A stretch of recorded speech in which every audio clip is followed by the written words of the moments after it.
Everyone, आज हम discuss कर रहे हैं एक नया टॉपिक जिसका नाम है काल।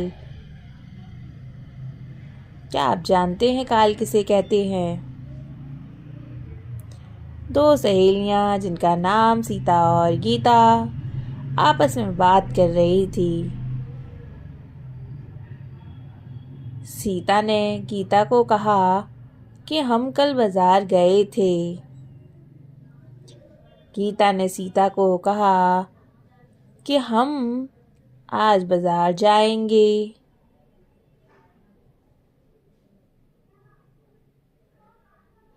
तभी सीता ने कहा, चलो मैं और तुम बाजार चलते हैं शॉपिंग करने के लिए। क्या आपको इन वाक्यों में कुछ अंतर लगा? सोच कर बताओ।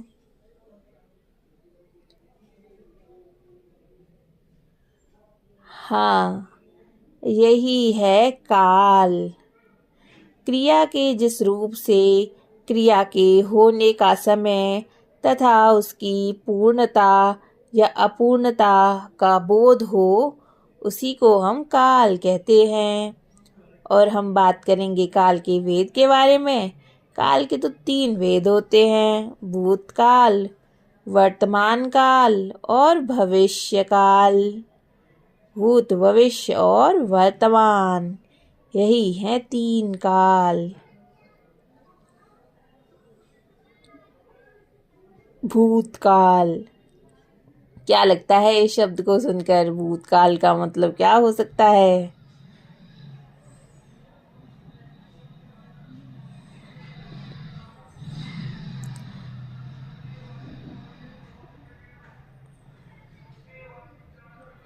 क्रिया के जिस रूप से बीते हुए समय का बोध हो, वह भूतकाल कहलाता है।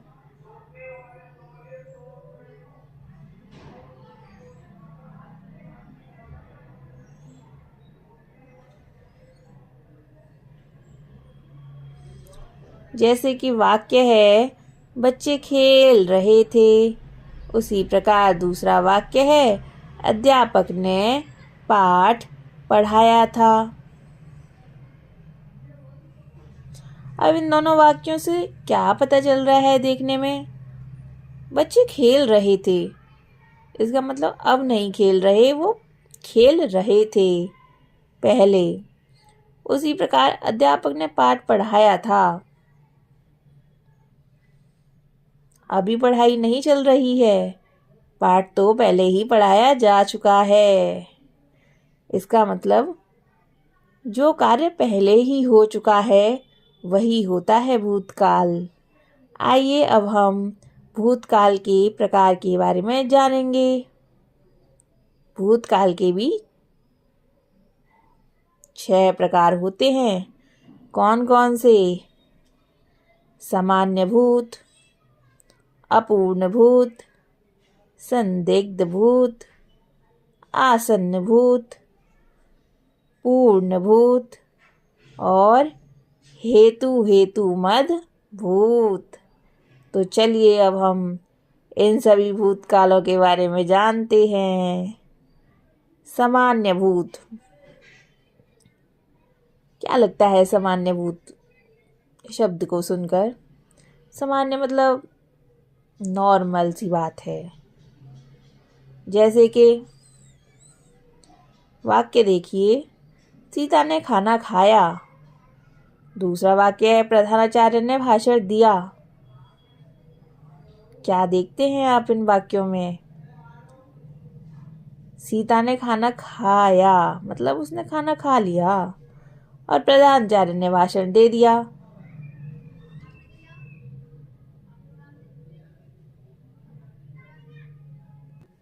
जैसे कि ये काम खत्म हो गया अभी, जैसे खाना खा लिया। दूसरा वाक्य हो सकता है, मैंने पानी पी लिया। पी चुके और आप पानी और खाना खा चुके। तो जहाँ क्रिया बीते हुए समय में हुई हो, वहाँ सामान्य भूत काल होता है। जैसे कि इन वाक्यों में खाया और दिया क्रिया रूप से बीते हुए समय में क्रिया का होने का प्रकट हो रहा है, लेकिन क्रिया को समाप्त हुए अभी थोड़ी ही देर हुई है या अधिक इसका बोध नहीं हो रहा है, इसीलिए इसे हम सामान्य भूतकाल कहते हैं। अब मैंने खाना खाया है 1 घंटे पहले, 2 घंटे पहले, 1 मिनट पहले या कुछ सेकंड पहले, मुझे तो नहीं पता। इस वाक्य को देखकर क्या आप बता सकते हैं? वैसे ही प्रधानाचार्य ने भाषण दिया। अब भाषण कब दिया, किस समय दिया, इसका तो हमें कुछ पता नहीं चल रहा है। बस हमें ये पता चल रहा है कि ये काम हो चुका है, इसीलिए यह सामान्य भूत है। अब हम जानेंगे आसन्न भूत के बारे में। जैसे कि आप वाक्य देख सकते हैं, सीमा ने कार्य किया है। उसी प्रकार दूसरा वाक्य है, मोहन बाजार गया है। क्या पता चल रहा है आपको इन वाक्यों को देखकर? क्या आप बता सकते हैं आसन्न भूत में और सामान्य भूत काल में क्या अंतर होता है? आसन्न भूत वाक्य को दोबारा देखिए, सीमा ने कार्य किया है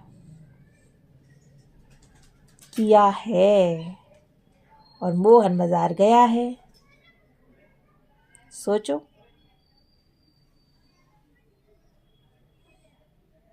कि सामान्य भूत में और आसन्न भूत काल में क्या अंतर है?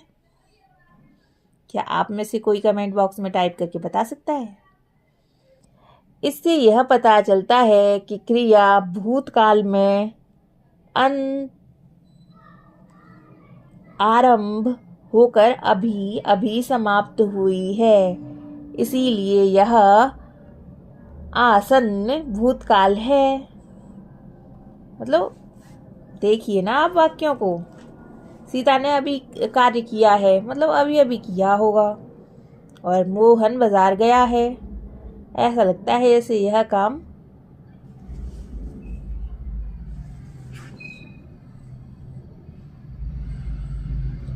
आरंभ होकर अभी अभी समाप्त हुआ है, इसीलिए यह आसन्न भूतकाल है।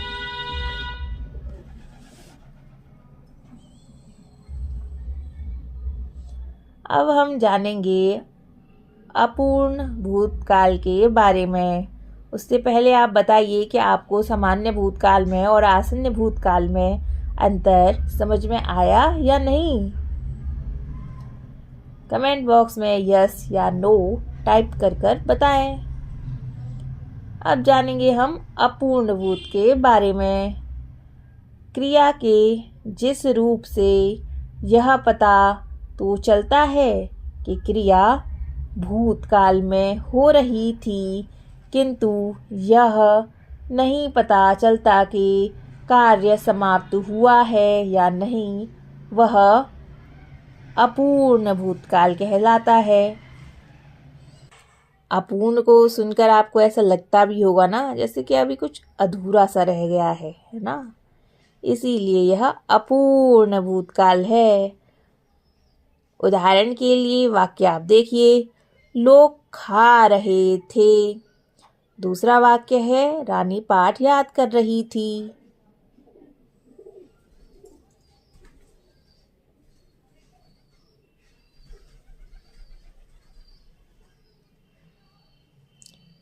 अब लोग खा रहे थे, अब लोगों ने खाना खाया।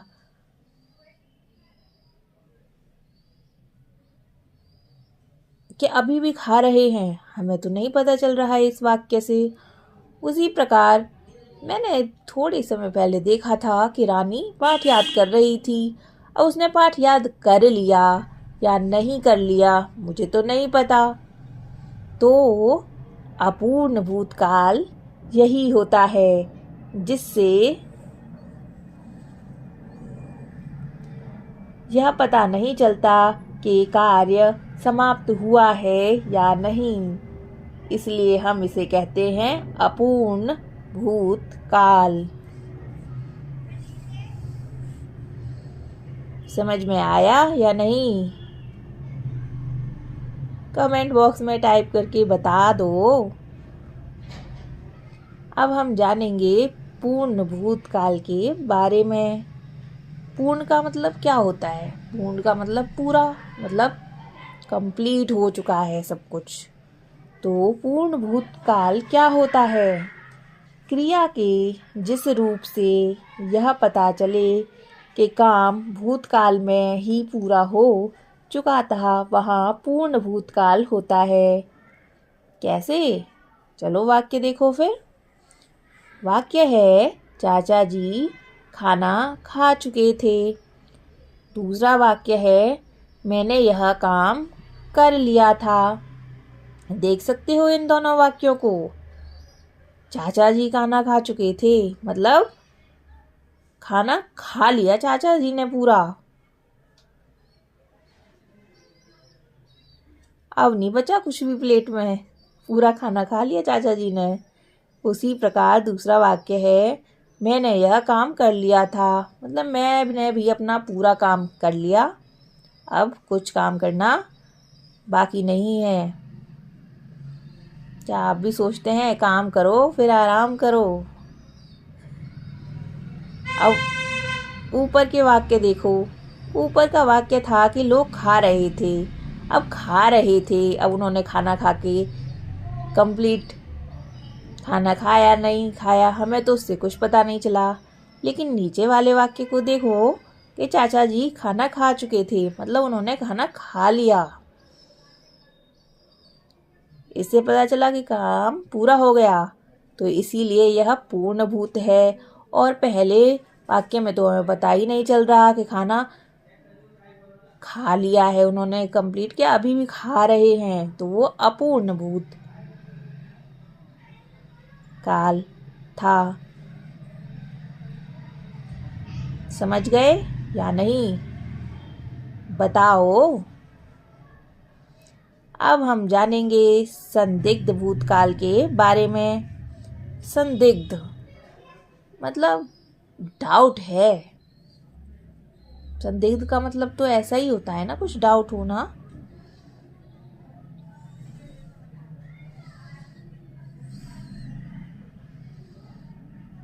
तो चलो हम इसके बारे में जानते हैं। बीते हुए समय में जिस काम के होने के बारे में संदेह हो वह संदिग्ध भूतकाल होता है। जैसे कि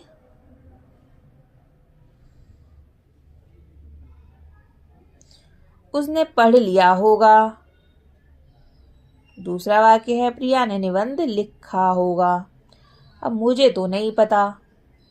ऐसा कभी तुम वाक्यों में इस्तेमाल करते हो आप सभी लोग कि उसने काम कर लिया होगा? अब मुझे नहीं पता काम किया है या नहीं किया।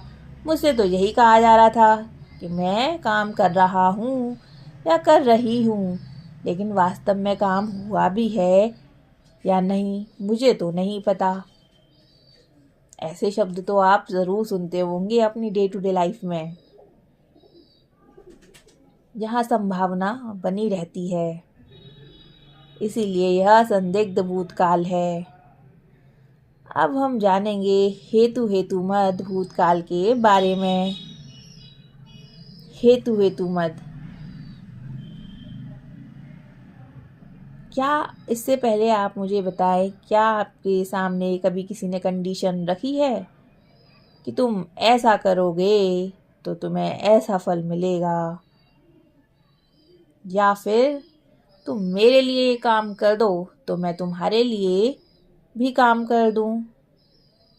ऐसी कंडीशन आप लोगों ने किसी के सामने रखी है या आप रखते हो? हाँ या ना में बताओ। हेतु हेतु मत भूतकाल भी ऐसा ही है। भूतकाल की एक क्रिया जब दूसरी क्रिया पर आश्रित होती है तो वहाँ हम हेतु हेतु मत भूतकाल